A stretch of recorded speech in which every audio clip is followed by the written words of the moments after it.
सी राजगोपालाचारी, जिनका पूरा नाम चक्रवर्ती राजगोपालाचारी है, जबरदस्त शख्सियत और राजनीति के बाजीगर राजा जी आज़ाद भारत के न सिर्फ पहले और आखिरी गवर्नर जनरल थे, बल्कि एक बेहतरीन नेता, लेखक और हिंदी के प्रबल समर्थक भी थे। भारत रत्न के इस पहले सीरीज़ में आज हम राजगोपालाचारी की ही बात करेंगे। कारण बहुत ही स्पष्ट है, राजा जी ही भारत के वो रत्न थे जिन्हें पहली बार भारत रत्न सम्मान से नवाजा गया था। नमस्कार, मैं शालिनी यादव और आप देख रहे हैं द लोल तंत्र।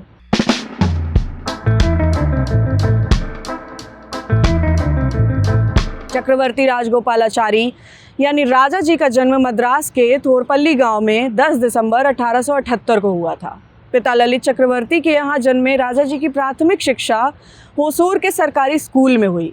1894 में बेंगलुरु के सेंट्रल कॉलेज से उन्होंने ग्रेजुएशन किया। इसके साथ ही 1897 में मद्रास के प्रेसिडेंसी कॉलेज से लॉ की डिग्री भी हासिल की थी। राजा जी की वकालत उन दिनों खूब अच्छी जम गई थी। उनके वकालत के कमाई का अंदाज़ा इस बात से लगाया जा सकता है कि वे उस समय अपने ज़िले में कार चढ़ने वाले 1-2 व्यक्तियों में से ही थे।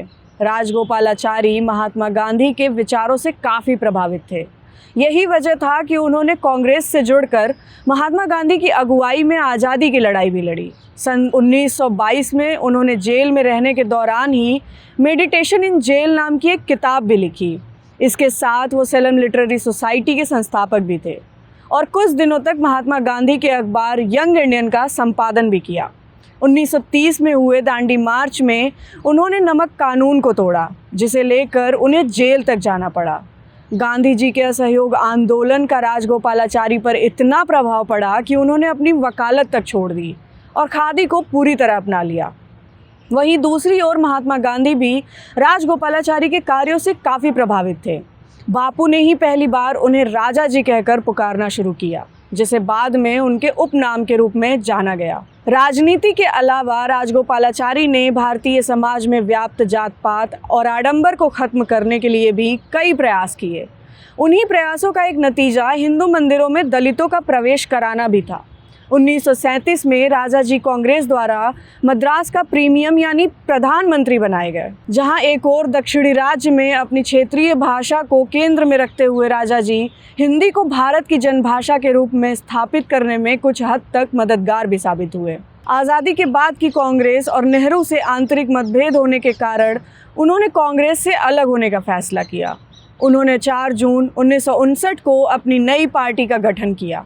स्वतंत्र पार्टी राजा जी के निधन यानी 25 दिसंबर 1972 के कुछ साल के बाद ही नेतृत्व विहीन हो गई और पार्टी ने अपना अस्तित्व खो दिया।